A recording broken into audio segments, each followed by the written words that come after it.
প্রথমে ট্যাংরা মাছগুলোকে কেটে বসে, তারপর নুন হলুদ মাখিয়ে রাখতে হবে। 3টে টমেটো, কাঁচা লঙ্কা সিদ্ধ হয়ে গেলে টমেটোর লাল জামা ছাড়াতে হবে। লাল জামা ছাড়িয়ে তারপর মিক্সিতে সিদ্ধ লঙ্কা, টমেটো আর শুকনো লঙ্কা দিয়ে মিক্সিতে ভালো করে মিক্স করে নিতে হবে অমন করে। তারপর কড়াইতে হালকা তেল দিয়ে তার মধ্যে লম্বা লম্বা করে কাটা বেগুনগুলোকে দিতে হবে।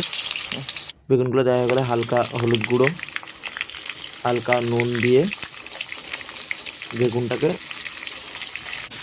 একটু সেঁকে নিয়ে তারপরে বেগুনগুলোকে তুলতে হবে।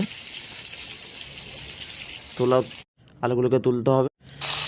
এবার মাছগুলোকে ভালো করে ভেজে নিতে হবে। মাছ ভাজা করে মাছগুলোকে তুলে নেওয়া হলো। মাছ তোলার পর মাছগুলোকে তুলে নেওয়া হলো। ওই তেলের মধ্যে গোটা জিরে আর কালো জিরে ভাজতে হবে যতক্ষণ না ভালো গন্ধ বেরোয়। গরম হলে গন্ধটা ভালো বেরোলে তার মধ্যে সেই মিক্স করা টমেটো আর কাঁচা লঙ্কা, শুকনো লঙ্কাটা ঢেলে দিতে হবে। একটু তেল ছাড়লেই হলুদ গুঁড়ো আর একটু লবণ দিয়ে দিতে হবে।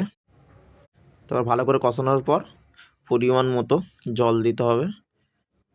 যতটা দরকার ততটা জল দেওয়ার পর 3-4 মিনিট জ্বালাতে হবে। তারপর মাছগুলোকে ওর মধ্যে ঢেলে দিতে হবে। তারপর আবার 3-4 মিনিট পর সেই রাখা বেগুন আর আলুগুলোর মধ্যে ঢেলে দিতে হবে। এবার 5 মিনিট জ্বালাতে হবে। জ্বালানোর পর রেডি আমাদের ট্যাংরা মাছের পাতলা ঝোল। এটা খেলে আরও বেশি ভাত